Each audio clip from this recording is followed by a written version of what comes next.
ऐकते का? काय झालं? अगं या टू व्हीलरचा प्रवास नाही ना एकदम असा कमराचा भुगा झालाय. अहो टेन्शन ना घेऊ, आपल्या पुढल्या गल्लीतला शुभम आहे ना, तो एका झटक्यात नीट करील तुम्हाला. त्याला येतं का सगळं? अहो त्याने 8 वर्ष डॉक्टरच्या हाताखाली काम केलंय, अर्धा डॉक्टरच आहे तो. हा का? हा. बरं ये बरं घेऊन त्याला.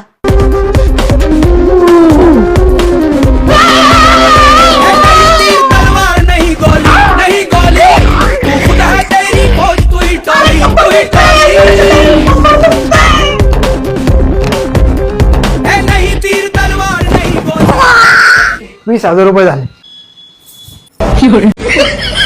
अयो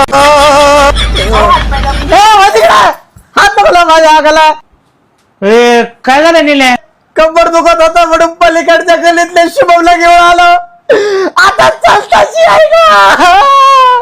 अरे ते शुभया डॉक्टरच्या हाताखाली जाडून गेला होता, अशी उलट्या कुठं नाही करायचा ना म्हणून त्याला काढून टाकला होता आणि तू त्याला बोलवलं वय. अरे मी नाही बोलवलं, या किरण गेलेला बायाने बोलवलंय. अरे बा अयो